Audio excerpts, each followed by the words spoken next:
You ever wonder what is the biggest real estate hack that you need to understand in order to start real estate investing in 2024? Well, we're going to tell you today in this video. All right. We wanted to go live real quick as we were sitting outside of Buffalo Wild Wings waiting for our food to come out, and just talk to you guys about some important things. One, it's June, right? The year is almost over. We're almost into 2025. Whatever your New Year's resolution was for 2024, you only have half of a year to get it done. So what are the things that you need to do to get it done? Have you started real estate investing yet? Have you started wholesaling? Have you started finding fix and flip properties? Did you fix your money problem? Those are a lot of problems. Yeah, yeah. And if you haven't, what do you need to do between now and the end of the year to get that done? Bunny and I sat down recently and we rethought about our year and the things that we've accomplished this year and the things that we have not accomplished so far this year. And we aligned ourselves to get those things done. Our goal for 2024 is to purchase $1 million worth of real estate, and we're heavily working on that. Um, we got a deal right now that we're working on, a duplex deal here in our local market, as well as some deals that we're working in a virtual market. And our thing right now is that we got to hit the ground running in 2024 so that we can be ready for 2025. So we can go into 2025 with a different set of New Year's resolutions than we came into 2024 with. And a different set of resources. Yep. Because the thing about being in real estate is that we should always be building our resources, whether that's with networking with people or it's finding money for their future deals or our current deals. Like we should always be finding more and more resources, finding new deals, finding more money, and finding more people to network with. Those are the things that you should be always adding to your tool belt, if you will. Yep. So every year when you look back, you should say, I know more people this year than I did last year. I have more access to more money this year than I did last Yep. year, and I've got more deal flow this year than I did last year. Yep.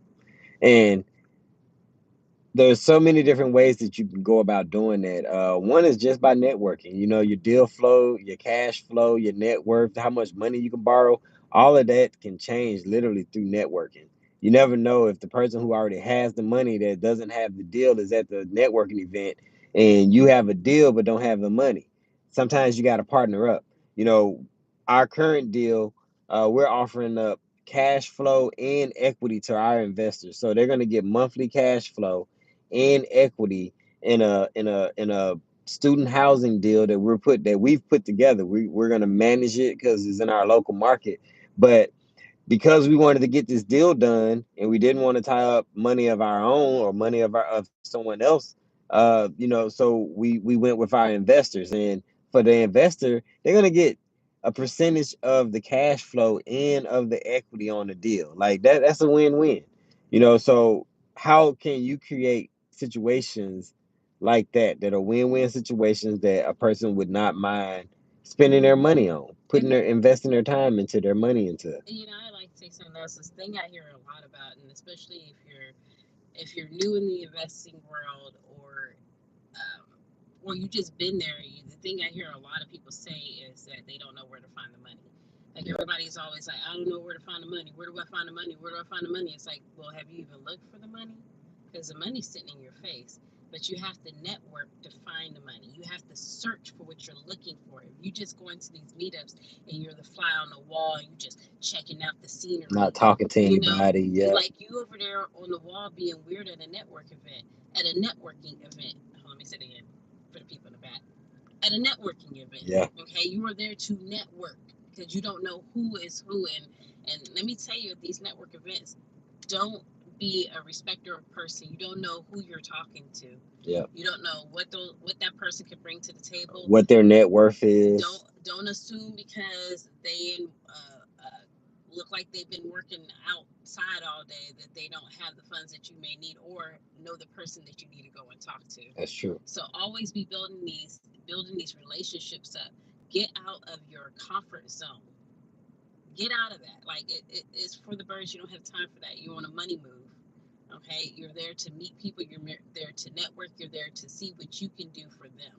Yep. How can you serve them? I know we know what we need. We're like, man, I just need to get that money. I just need to find somebody an investor that will partnership with me. Well, how can you find that if you're if you're the fly on the wall, being a wallflower? You need to get there in the mix. You need to get in the game. You need to be out of the sidelines and in the field playing that game. And you need to talk to people. You need to tell them what you're looking for too. But remember that you're our whole thing is to be real estate problem solvers. If you're looking to be a real estate investor, regardless if that's fix and flip, if that's buy and hold because you want to be a landlord, um, it's always about being a problem solver. Sometimes we think so much about solving our own problem. We think about how much money we're going to make on a deal, but realistically, you make money because you solve a problem for somebody. You know, as a landlord, you solve the housing problem for somebody. If you're a fix and flipper, you solve the housing problem for Even somebody. as a wholesaler, you're Yep, solving the problem for the seller the fix and and the flipper, buyer. the buy and holder, because some people in real estate don't enjoy having to go and network with the sellers. Hmm. They really just want to find the deal. But you might have the deal if you're a wholesaler. If you're a fix and flipper, you need to network with the wholesalers because they might have your next deal. Yep. You don't have to always go through a realtor. Sometimes they're right there in your own backyard, right there on Facebook, right there in the mix of the investing group you went to and visited. So Yep. just open your mouth up, talk to people, introduce yourself, talk more about what they do than what you do. Yep. Let them tell you a little bit about them, and then you can figure out a way how you can best serve them. Yep. So And don't be afraid to get into your online groups too, your virtual groups. There's Facebook groups in almost every city. And here's the key: if there's not a Facebook group for real estate investing in your city, start one. You can start the group, and then it's your group, and you get to control all of the flow of the people that come through that group. So if there's not one in your local area, start one. If you're not in a group that's in your local area or in the market that you plan on working in, get in those groups. We found contractors in the groups. We found investor friendly realtors in the groups. We found title companies in the groups. We found private money investors that only invest in those local markets because that's their niche. They're all in Facebook groups. If you don't know information about a market, get into the Facebook groups because you can ask those questions. Hey, what is the market like? What is the crime like on this street? People will tell you those things in those Facebook groups. So um, another thing that and I'm gonna call this one of the biggest things that you got to keep in mind if you want to get into real estate investing, you want to start or grow your real estate investing business into, and I say business because I don't call it a career. We're not talking about careers. We're not talking about working for somebody else. If you're ready to start a business in real estate investing, the biggest thing that you got to do in 2024 right now, this very day, this week, this weekend, is start. You got to start somewhere. Okay, you have to start making phone calls, start sending text messages, start writing letters, start calling the signs that you see on the side of the road that say, we buy houses. Call those signs and see if you can network with those people. Start reaching out to cash buyers. If you don't know how to find cash buyers, go watch some videos. We have videos on our Facebook page. There are videos on other people's Facebook page. if We you have. you know Oh, go ahead. if you don't know something, if you have a question, drop it in the chat. Yeah. Like let us just drop off a couple of nuggets of knowledge, some things that we struggled with when we first got started in this in 2018. We were brand spanking new. We didn't know nothing about nothing. We fumbled through our first deal, literally fumbled through the first deal. Like we didn't know what we were doing. Mhm. But every single step we just had to learn every single step. So we just went after we had a basic knowledge of what we were doing, but we were like, oh, we got to get a contract. We scrambling around, got a contract. Okay, now we got a contract. Okay, now what do I do? What do we do? What do we do? Everything was like this fumbling process, but we were moving forward, and we moved in. By moving forward, we were able to close on the deals. So the first ones always seem like it's the hardest, but the second that you get done with it, now you have all the resources you need to be able to rinse and repeat. Yeah. And the only downside to having a problem is not finding an answer. So if you never ask your question, if you never reach out to somebody and try to get your questions answered, then you'll never get an answer. And that's a failure to yourself. So if there's something about real estate investing that's stopping you from doing it, if there's something that you don't know, ask those questions. Like she said, drop it in the comments. Um, Join our join a Facebook face. group. Yep, Join yep. our Facebook group. Get on here, ask your question. We are more than happy to answer a couple of questions or even make a video specifically for your question. But you might not found that video that you were looking for to answer that one random question that you and 100,000 other people may have.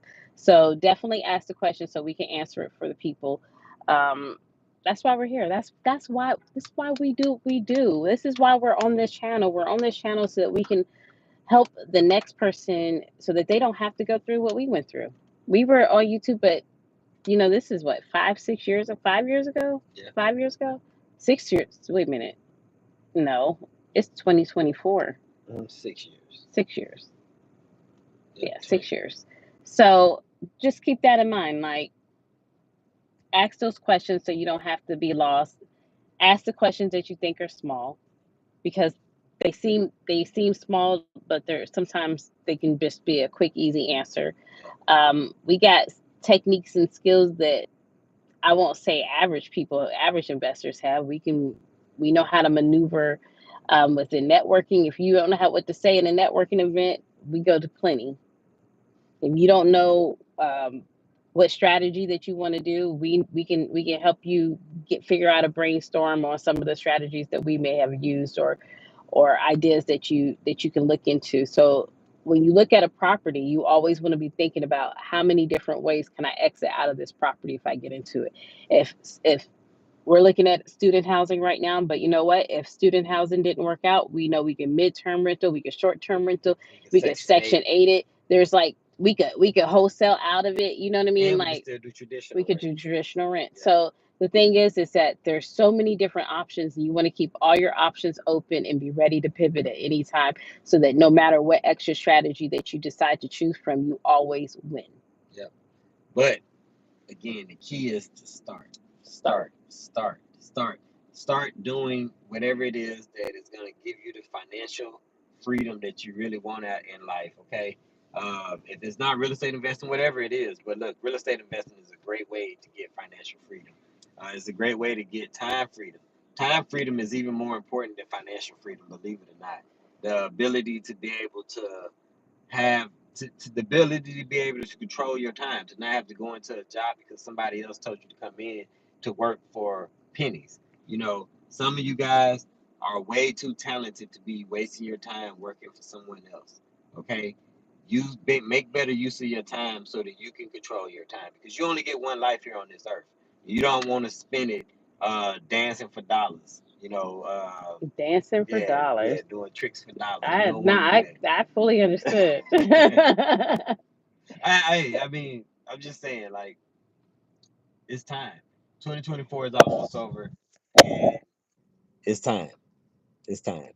So, if you need any help, please reach out to us. Okay. If you want to know more about the deal that we're setting up and how you can potentially structure a deal like that or how you can invest in a deal like that, hit us up. Let us know. We can explain more to about it. We actually just did an investor call on last Thursday for this deal. We're going to do another investor call this upcoming Thursday. Just talking to people about the deal and giving them an opportunity to invest in it. But these are things that any of you guys can do. If you learn how to create good deals, you can structure deals and you can get people into the deal even if you don't have the money yourself to get into the deal, or even if you have the money but you have other things that you want to do with that money. You may have other properties you want to put that money into, or whatever it is. What I'm saying is that you can use other people's money. There are ways that you can use other people's money to get into deals. There are ways that you can use other people's information and knowledge to start getting into deals. You just got to ask the right questions and ask the right people so you can get the answers. And we're happy to help you guys out. Like Vonnie said, join us on Facebook. Make sure you like this video, share this video if you got something out of it and maybe it can help somebody else that you know. But we're here to help you guys. We think that God has blessed us to be able to be a blessing. God has blessed each and every one of us with talents and skills. And if you aren't using those talents and skills accurately, you're not doing yourself justice. And you deserve that. You know, God bless you with that talent for a reason. So, Yeah, uh, make sure you go ahead and make sure you give us some thumbs up so we know we're sharing some information that is useful.